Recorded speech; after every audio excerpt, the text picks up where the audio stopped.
Salut amigo et bienvenue dans cette nouvelle vidéo de la formation trading sportif de A à Z, totalement gratuite et disponible sur la chaîne YouTube. Avant de commencer la vidéo, j'ai une question à te poser. Est-ce que tu aurais pas une stratégie qui fonctionne plus ou moins bien, sans réel bénéfice à la clé, ou alors pourquoi pas des bénéfices relativement intéressants? Et est-ce que tu te demanderais pas, y aurait-il pas une technique qui permettrait de booster, d'augmenter ses bénéfices? Alors le but de cette vidéo va être de te présenter justement une technique qui pourrait potentiellement te permettre de booster tes bénéfices sur le long terme. Alors pour les petits curieux qui sont arrivés sur la vidéo en se demandant si c'était une technique miracle, non, pas du tout, il n'y a rien de miraculeux là-dedans. On va simplement voir une petite technique très simple à appliquer, je réinvente pas la roue, il n'y a vraiment rien de nouveau, mais c'est vrai que j'ai du mal à comprendre pourquoi personne n'en a parlé avant. Je veux dire, sur YouTube, on est quand même nombreux à traiter du pari sportif, du sujet du pari sportif, on est un petit peu moins à traiter du trading sportif, et pourtant, bon, je n'ai pas regardé toutes les vidéos de mes collègues dans la thématique, mais c'est vrai que je n'ai jamais lu d'article, vu de vidéo traitant de ce sujet, alors qu'il est très simple à mettre en place, à la portée de tout le monde, et qui peut t'apporter une énorme différence sur ton bilan à la fin de la saison. Alors pour ceux qui découvriraient la chaîne YouTube via cette vidéo, moi c'est Alex Betex, je fais du trading sportif depuis 2016, et l'objectif de la chaîne YouTube est de te faire découvrir le trading sportif, te faire passer au next level dans les paris sportifs, et t'apprendre de A à Z à faire tes premiers trades dans les paris sportifs. Et donc pour en revenir, le trading sportif c'est principalement du live, et je vais t'expliquer dans cette vidéo comment faire du trading live avec cette technique. Mais il faut savoir que tu peux aussi appliquer cette technique sur tes paris classiques. Si tu t'intéresses pas au trading sportif et que tu ne veux pas t'y intéresser, il n'y a pas de problème. Regarde quand même cette vidéo parce que tu vas pouvoir appliquer cette technique dans le betting classique. De plus, ne te fie pas forcément au gros logo live que tu vois sur ton écran. Pourquoi? Parce que c'est vrai que cette technique est favorisée grâce au live, mais tu vas voir que tu vas pouvoir la pratiquer aussi en pré-match. Donc si tu fais du betting classique en pré-match, tu vas aussi pouvoir appliquer cette technique et exploser tes bénéfices sur le long terme. Néanmoins, si tu fais des paris classiques et que tu veux t'intéresser au trading sportif, je t'invite à regarder l'ensemble des vidéos de la formation trading sportif de A à Z. Il y a une playlist qui est dédiée et tu vas pouvoir comprendre l'ensemble de la vidéo. Parce qu'en fait, la technique, je vais te l'exposer dans un premier temps. Donc tu vas pouvoir l'appréhender et la superposer aux stratégies que tu utilises déjà. Et dans un second temps, on va voir un cas pratique. Donc je vais t'exposer les faits avec un match typique où l'on va voir les différents résultats possibles dans ce match avec ce type de marché, et on va voir la puissance du coup de cette technique sur tes résultats. Cette deuxième partie sera vraiment ciblée trading sportif, donc si voilà tu veux apprendre le trading sportif, check la formation et tu comprendras l'ensemble de la vidéo. Je ne tiens pas plus en haleine, on commence la vidéo, c'est parti.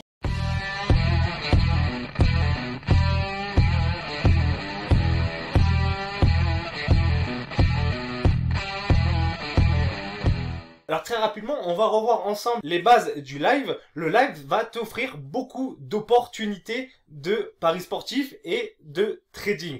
Tu vas avoir une multitude de stratégies à tester. Pourquoi? Parce que chaque action, chaque fait de jeu dans un match va te permettre de rentrer dans un pari ou dans un trade. Et l'avantage du live, d'autant plus quand tu as accès à une plateforme de betting exchange, tu vas pouvoir booster tes cotes. Donc ça c'est très important, ça va être la base de la technique, on va booster nos cotes. Et comment on va les booster? Ça va être en divisant nos mises. Et toute la méthode est là, c'est que tu vas pouvoir diviser ta mise sur l'espace-temps de l'évolution du match, prendre des cotes plus importantes et booster pour le coup tes bénéfices. Donc tu vois, il n'y a rien de miraculeux dans ce que je vais te présenter, je réinvente pas la roue, mais il y a très peu de parieurs, très peu de traders qui utilisent cette technique alors qu'elle pourrait potentiellement te faire exploser ta bankroll. Alors avant de passer au cas pratique, pour te démontrer le fonctionnement de cette technique, je vais te montrer le petit exemple qui illustre très bien la technique à appliquer. Admettons que tu aies une mise de 100 €. Le réflexe du parieur lambda, c'est de poser ces 100 € sur une cote donnée. Que ce soit en pré-match ou même en live, le parieur a 100 € à poser, il veut risquer 100 € sur le marché, il va poser les 100 €, ni plus ni moins. Alors que pourquoi pas la diviser en 4 compartiments de 25 € et poser 25 € en pré-match, 25 € sur la cote à la 15e minute, 25 € sur la cote à la 25e minute et 25 € sur la cote de la 35e minute. Donc là, on est sur un exemple, sur un espace-temps donné, mais après, tu peux faire tout simplement la même chose sur une évolution de cote. 25 € en pré-match, 25 € dès que la cote a pris 20% d'augmentation, 25 € dès que la cote a repris encore une fois 20% d'augmentation, et ta dernière mise de 25 € dès que la cote a repris encore un total de 20% d'augmentation. Donc voilà, je pense que tu as compris le principe. Alors sur l'exemple de l'espace-temps donné, si tu divises ta mise et que tu la poses toutes les temps de minutes, là ça va avoir l'inconvénient d'une présence en live, évidemment. En revanche, si tu décides de poser sur un mouvement de cote, donc une augmentation de cote dans mon exemple de 20%, là t'as pas forcément besoin d'être en live. Puisque si tu as accès à une plateforme de betting exchange, tu peux précommander tes cotes avant le match. Ça veut dire que si tu as une cote en pré-match de 1,30, que tu veux prendre 20% de la cote en augmentation, tu peux précommander sur la plateforme Orbitix, qui est une plateforme de betting exchange, une cote à 1,56. Puis ensuite commander une cote de plus 20% de 1,56, donc une cote de 1,87. Et pour ta dernière mise, une cote de 1,87 à 20% d'augmentation, ça ferait une cote à 2,24. Donc voilà, pour cette technique, tu auras forcément besoin d'une plateforme de betting exchange comme Orbitix. Tu peux aussi de mémoire le faire sur le bookmaker 1xBet. Mais après, si c'est qu'une question de logistique, d'avoir accès à un bookmaker ou une plateforme de betting exchange pour booster tes bénéfices, enfin je veux dire, c'est qu'un problème de riche. Puisqu'en fait, tu peux avoir accès à ces plateformes assez simplement. Donc voilà, il est possible de précommander des cotes en pré-match et qu'après, elles se valident en live. Et cette précommande est aussi disponible, entre guillemets, sur l'espace-temps donné d'un match. Si tu veux faire cette technique-là à la 15e, 25e et 35e minute, c'est possible en étudiant les marchés. Les marchés, ils ont une tendance relativement similaire entre eux. Je m'explique. Moi qui me suis un petit peu spécialisé sur le marché de l'over 0,5 but en première mi-temps, les cotes en pré-match ensuite à la 15e, 25e, 35e minute ont relativement la même augmentation en termes de pourcentage d'évolution de la cote. Donc tu peux, en étudiant cette évolution de pourcentage de cote sur l'espace-temps, précommander toi aussi tes cotes en pré-match et qui seront validées, alors peut-être pas forcément à la 15e minute, peut-être pas forcément à la 25e et à la 35e minute, mais aux alentours, que ce soit à 14e, 15e, 16e, mais à une moyenne de l'espace-temps voulu. Bon voilà, je pense que tu as compris le principe. Après, il faut se dire que là, je t'ai pris l'exemple d'une mise de 100 € divisée en 4, mais tu peux la diviser en 3, en 2, en 5, en autant que tu veux. Les possibilités sont infinies. Tu peux aussi mettre 25 € en pré-match, 50 € à la 15e minute et 25 € à la 25e minute. Ça, c'est possible aussi. C'est dans l'ordre du possible. Pour reprendre cet exemple, tu n'es même pas obligé de prendre ta première cote en pré-match. Tu peux remettre 25 € à la 15e minute, 50 € à la 25e minute et 25 € à la 35e minute. En fait, tout est possible. Il te suffit simplement de connaître ton marché et ça va dépendre aussi de ton analyse, qu'elle soit en pré-match ou en live. Tout ça, tu dois le tester sur tes stratégies de manière différente pour optimiser tes futurs bénéfices. Moi, dans mon exemple de l'over 0,5 but en première mi-temps, en fait, j'ai tout testé. J'ai tout testé. J'ai testé avec 25 € en pré-match, 50 € à la 15e minute, 25 € à la 25e minute. J'ai fait aussi du 50-50, 50 en pré-match, 50 à la 15e minute. J'ai testé en divisant en 4 ma mise. J'ai tout testé, j'ai tout simulé et j'ai trouvé le ratio de rentabilité qui était plus performant pour ma stratégie. Donc voilà pour cette petite technique que tu peux adapter sur tes stratégies de trading sportif ou de betting. Utilise-la à tâtons au début pour te familiariser avec cette technique et surtout étudie bien les différentes rentabilités possibles pour booster tes bénéfices avec ta stratégie. À présent, on va voir un petit cas pratique qui va illustrer la technique exposée un peu plus tôt pour que tu puisses voir vraiment avec des chiffres concrets la puissance de cette technique. J'ai donc pris un match de la Juventus contre le Genoa. Alors comme d'habitude, ce sont des cotes fictives que je vais te présenter, mais qui correspondront assez bien à ce que pourrait te proposer le marché avec les événements du match qui vont suivre dans la présentation. Et encore une fois, les bénéfices et les pertes seront arrondis à l'unité supérieure et sans la commission de Orbitix pour favoriser la compréhension de la petite technique. Alors là, concrètement, on a la victoire à domicile de la Juventus cotée à 1,3 en pré-match face à la lanterne rouge Genoa. Donc dans notre vie de parieur, on a tous l'exemple où on a analysé un match et on s'est dit « Ah là là, c'est sûr que la Juventus ça va gagner le match, c'est sûr et certain ». Et quand on voit la cote, on se dit « Mais merde, putain, elle est dégueulasse la cote, c'est imprenable ». Et ça te fait royalement chier. Donc avec la petite technique exposée, il est possible de booster cette cote de 1,3 pour en faire une cote un peu plus intéressante. Et c'est ce qu'on va voir maintenant. Alors on va reprendre l'exemple précédent où l'on divise sa mise en 4. On va partir du principe qu'on va mettre une mise de 100 € avec un stop loss de 50 €. Alors le stop loss, on l'a pas encore étudié sur la chaîne YouTube. Néanmoins, stop loss, ça veut dire que tu vas couper tes pertes dès que tu vas atteindre 50 €. Puisque là, on est en trading sportif, on va pas attendre la fin du match et laisser les 100 € courir sur tout le long du match pour savoir si l'on gagne ou non notre pari. Là, on part avec un stop loss de 50 €. Ça veut dire que si à un moment donné sur le marché, on atteint les 50 € de perte, on trade notre position, on la ferme avec une perte de 50 €. On ne veut pas miser 100% de notre mise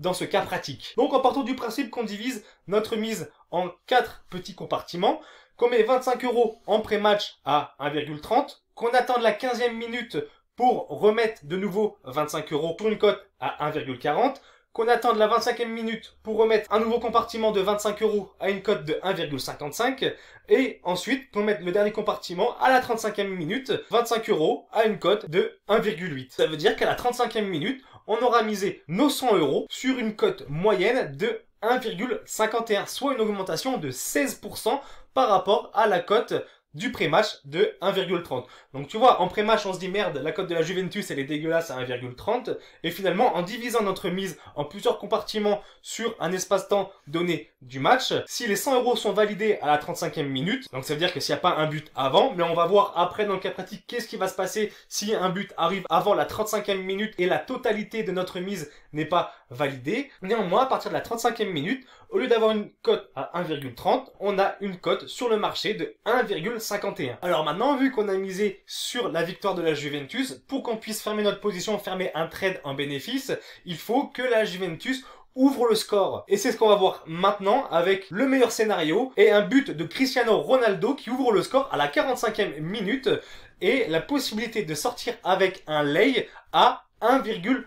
Donc puisqu'on a eu la cote avec un back à 1,51 de la Juventus et la possibilité de revendre avec un lay à 1,1, on va partir du principe qu'on veut égaliser nos bénéfices, c'est-à-dire qu'on ait un bénéfice quoi qu'il arrive dans le match. Si à la 90e minute, la Juventus gagne le match, ou s'il y a un match nul, ou c'est Genoa qui gagne le match, nous, ce qu'on veut, c'est avoir les mêmes bénéfices quoi qu'il arrive. C'est possible grâce au trading sportif, donc autant en profiter, et c'est l'exemple qu'on va prendre dans ce cas pratique. Donc, deux solutions. Si avec tes 100 €, tu as pris un back à 1,3 et que tu revends avec un lay à 1,1, pour égaliser tes bénéfices, c'est 17 € de bénéfices quoi qu'il arrive, ok?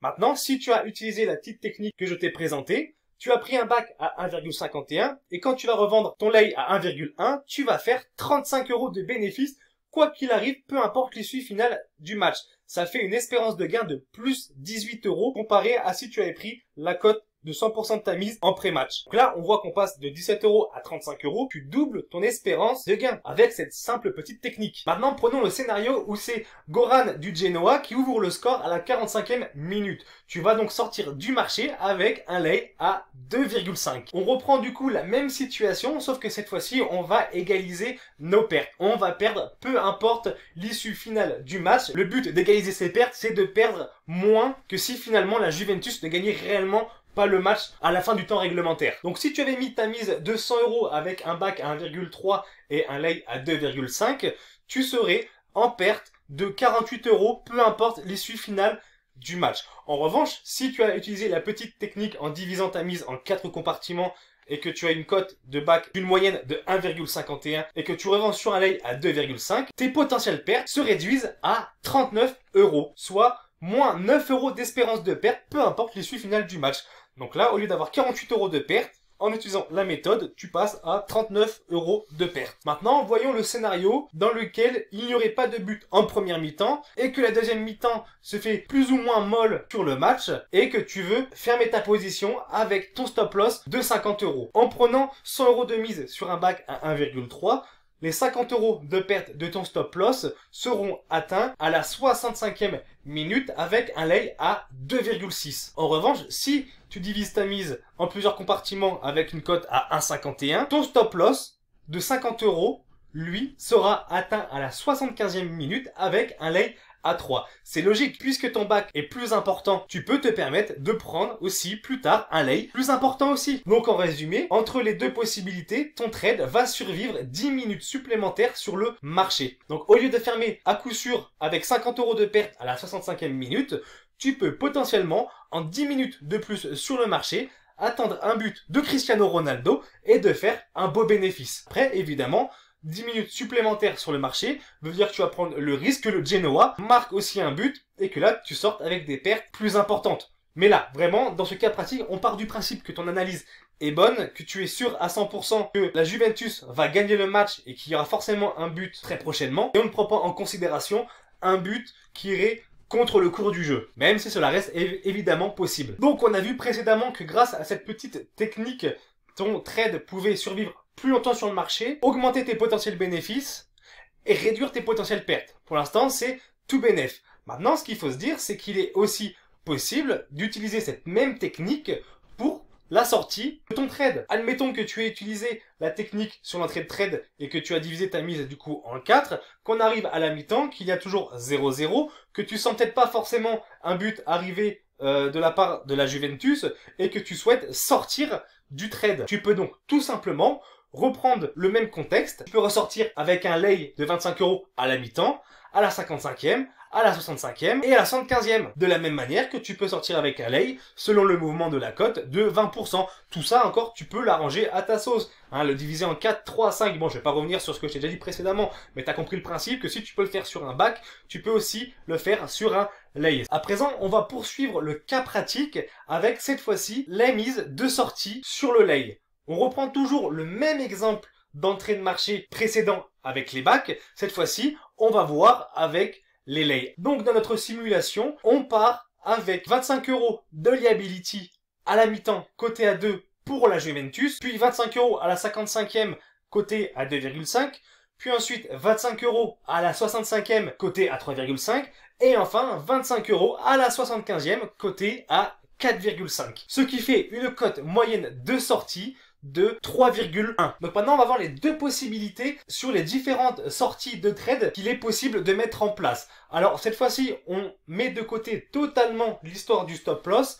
Si tu te souviens bien, au début on mettait 100 € de mise et on voulait pas risquer plus de 50 € sur le marché. Ça, on oublie, on met de côté. Notre stop loss, entre guillemets, va être un point de sortie sur un temps donné qui sera la 75e minute. Ça veut dire qu'on met les 100 € sur le marché en entrée de trade et que s'il ne se passe rien à la 75e minute, qu'il y a toujours 0-0, cette fois-ci, on sort. Donc, voyons les deux solutions. Si tu as mis 100% de ta mise sur un back à 1,3 et que tu attends la 75e minute pour faire ton lay, il sera de 4,5 et tu seras sur une perte de 71 €. En revanche, avec un back à 1,51 et en divisant ta mise de sortie à la 75e minute, certes, la cote du lay sera à 4,5, mais puisque tu auras compartimenté tes sorties de 25 € un peu plus tôt, la moyenne du lay est diminuée à 3,1, ce qui te fait 51 € de perte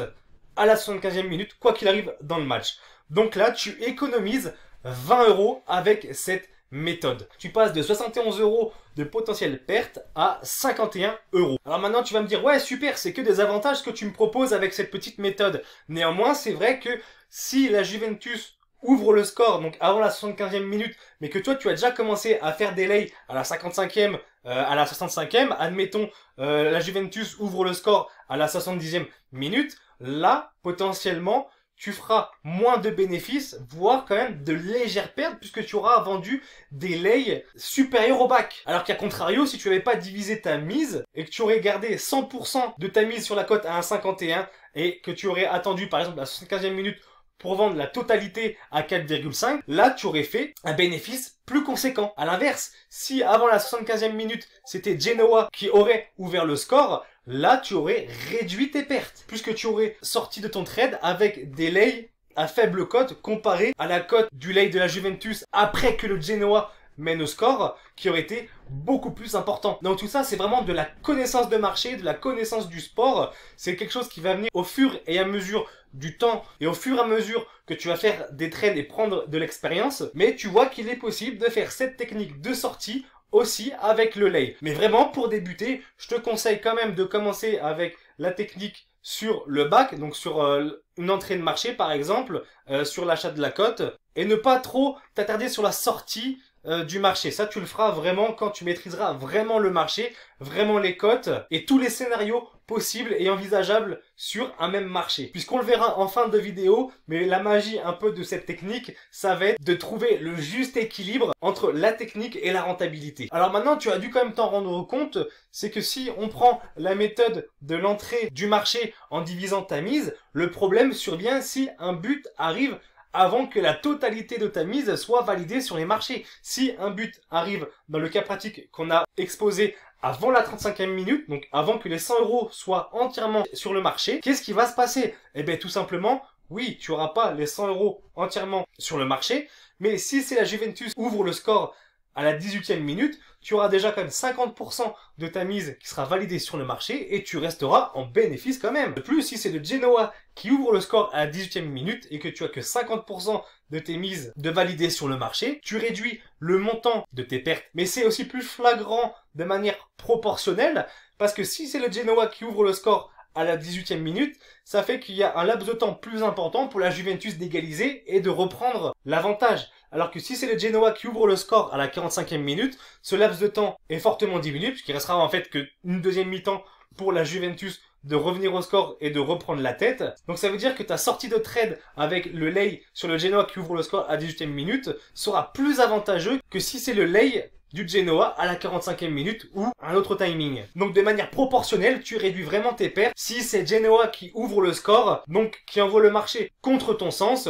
Mais après, l'avantage c'est aussi que si ça arrive à la 18e minute, c'est que tu auras potentiellement une stratégie de récupération de tes pertes et tu pourras mettre en place une nouvelle stratégie pour sortir du marché avec quand même du bénéfice ou alors au pire du pire à zéro. Mais là vraiment on rentre dans des stratégies assez techniques qui te seront exposées un peu plus tard dans la formation. Donc voilà, pour résumer, je te l'ai dit juste avant, cette petite technique est vraiment fonctionnelle selon la stratégie que tu vas mettre en place et selon l'équilibre que tu vas trouver avec ta stratégie et la technique que tu vas mettre en place. Il est très important d'adapter sa stratégie en fonction de son analyse pré-match et en fonction de son analyse live. Tu vois, la technique que je t'ai donnée, elle n'est pas figée. Tu peux partir du principe que tu vas la mettre en place, mais elle ne doit pas rester figée. Que si tu fais une analyse pré-match et que tu vois qu'en live, rien ne va comme tu veux, et bah par exemple, s'il y a toujours 0-0 à la mi-temps entre la Juventus et le Genoa, et que tu vois qu'en deuxième mi-temps, c'est Genoa qui pousse, et qui va cartoucher, bon bah là tu vas pas diviser ta mise en 4 compartiments, peut-être que tu vas le faire peut-être qu'en 2 compartiments. Donc tu vas vendre une partie à la mi-temps et l'autre partie à la 55e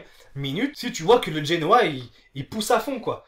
De même si tu as un pré-match et que tu as mis 25 € sur la Juventus et que tu comptes étaler ta mise en 3 autres compartiments pendant le live. Si tu vois qu'au bout de 15 minutes, la Juventus elle a loupé 3 grosses occasions, tu dis ils vont forcément cartoucher, bon bah là tu réfléchis pas, tu mets tout le reste de ta mise à partir de la 15e minute. Tout ça, c'est de l'adaptation de stratégie de ce que tu vas voir en live et de ce qui va correspondre plus ou moins à ton analyse pré-match. Après, si tu fais pas de live et que tu précommandes toutes tes cotes en pré-match, mais c'est pas grave, ça va marcher aussi. Sur le long terme, ça va être la même chose. Parce que même si, comme on l'a vu précédemment, la Juventus ou le Genoa cartouche avant que tu aies validé toute ta mise, mais sur le long terme, ça va s'équilibrer puisque tu auras des matchs où 100% de ta mise aura été validée et d'autres matchs où tu auras moins de 100% de ta mise de validée. Mais proportionnellement, ton retour sur investissement restera sensiblement le même. Donc voilà, mets en place cette petite technique, essaie de trouver le juste équilibre avec ta stratégie, encaisse à fond et envoie-moi un petit don sur PayPal, ça fera toujours plaisir pour la technique. Bon évidemment je plaisante, hein, la vie c'est pas un kiwi, c'est encore moins un curly. L'objectif de cette vidéo est vraiment de te montrer de nouvelles opportunités et de voir de manière différente les paris sportifs et le trading sportif. Parce que c'est vrai que maintenant, au jour d'aujourd'hui, tu as beaucoup d'éléments de formation disponibles gratuitement sur internet, que ce soit sur YouTube ou sur des blogs, mais je trouve que c'est un peu dommage que ce soit rébarbatif. C'est toujours la même chose qu'on te propose, toujours la même chose qu'on te raconte, qu'on te dit, alors que finalement, il y a d'autres opportunités, il y a d'autres façons de faire, comme la petite technique qu'on a vue aujourd'hui, et qui te permettent de booster tes bénéfices, de vivre plus longtemps sur un marché, et de réduire potentiellement tes pertes. Ça ne marchera pas à 100% à tous les coups. Des fois, il est possible que tu perdes plus que ce que tu pouvais potentiellement perdre en temps normal. Mais si on en revient sur le juste équilibre que tu dois adapter à ta stratégie, une fois que tu as trouvé le fil conducteur de ta stratégie et que tu mets en place cette petite technique, il est sûr et certain que tu vas faire du bénéfice. Je te reprends encore l'exemple de mon cas personnel avec la stratégie de l'over 0,5 but en première mi-temps.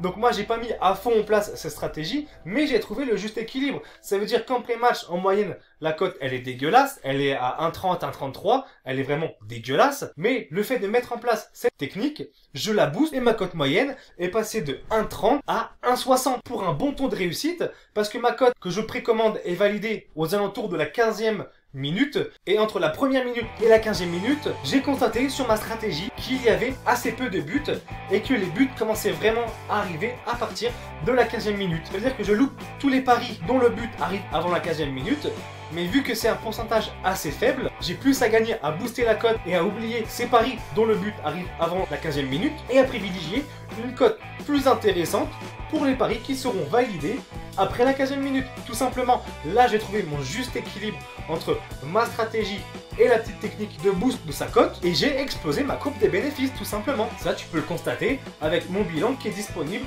en lien dans la description. Sur ce, on arrive au terme de cette vidéo. J'espère qu'elle t'aura plu. Vraiment, j'ai mis du temps à la travailler et à la mettre en place.